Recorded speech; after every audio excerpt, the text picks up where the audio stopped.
प्यारे बच्चों, आज की कहानी है एक इंतहाई घमंडी और खड़ूस खरगोश के बारे में। उसका नाम था रेमी। वो एक बहुत खूबसूरत बाग में रहता था। वो गुलाबों का बाग था। उसमें हर तरफ गुलाब के फूल खिले हुए थे और उसमें बहुत से नन्हे परिंदे भी रहते थे, नन्हे जानवर भी रहते थे। लेकिन उन सब में से सिर्फ रेमी बहुत ही सड़ा हुआ था। ऐसी गंदी आदतें थी उसकी। सब जानवरों को तंग करना, परेशान करना तो उसकी आदत थी। वो समझता था ये बहुत जरूरी काम है और उसे करना ही करना है। जो जानवर उसके करीब से गुजरता बस उसकी शामत आ जाती। दाना उल्लू जो एक बूढ़े दरख्त के ऊपर रहता था, उसकी तो हर वक्त शामत रहती थी इस रेमी की वजह से।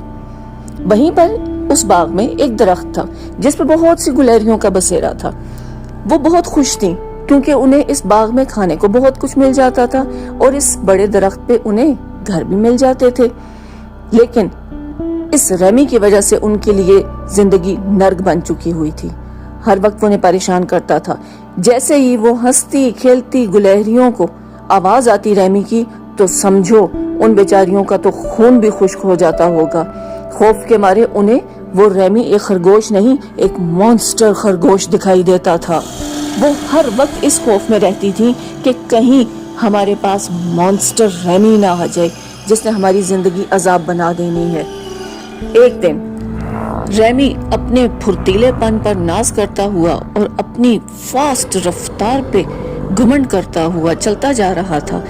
अचानक उसके जहन में ख्याल आया, क्यों ना आज इन बेचारी गुलहरियों को सबक सिखा दूं।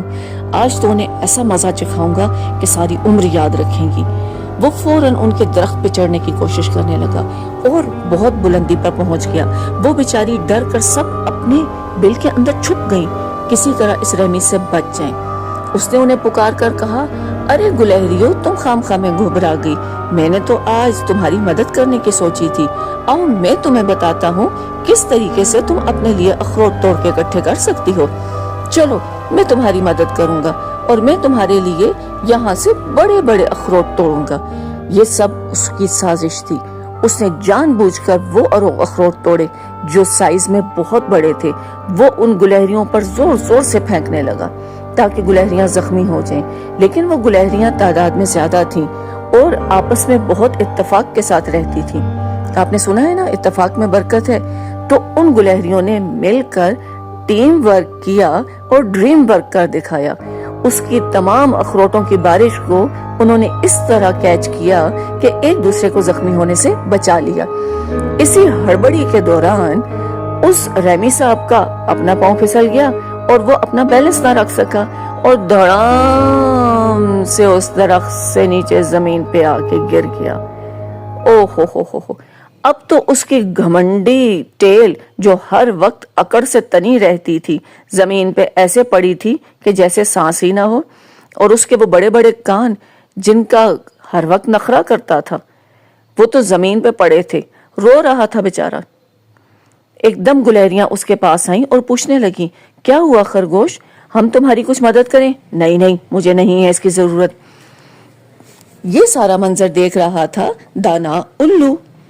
उसने जब देखा तो उसने कहा, रेमी, घमंड हमेशा मट्टी में मिल जाता है, गरूर का सर नीचा होता है। तुम्हें आज तुम्हारे गरूर की सजा मिली है। रेमी बहुत शर्मिंदा हो गया। वो कुछ खिसियाना सा हुआ और उसने गुलहरियों से माफी मांगी। गुलहरियों ने उसकी मदद की और उसे उठने में सहारा दिया। उनकी मदद से वो आसानी से उठ गया और गुलहरियों ने अपने घर से लाकर उसकी मरहम पट्टी भी कर दी। जब उसको फर्स्ट एड मिली तो कुछ बेहतर हो गया और धीरे धीरे चलता अपने घर आ गया। लेकिन इस वाक़े के बाद वो सुधर जरूर गया। ये कमाल हो गया, उसने उसके बाद कभी किसी जानवर को तंग नहीं किया और खुद पे घमंड भी जरा कम ही दिखाया। बच्चों, आप भी याद रखिएगा, आपके पास जो भी टैलेंट है उसे इस्तेमाल करके दूसरों को खुश रखें, दूसरों के लिए आसानी पैदा करें। लोगों को अजियतें देकर अपने टैलेंट को अच्छा ही ना समझें, क्योंकि गरूर का सर नीचा हो जाता है। तो आप तो अच्छे बच्चे हैं ना।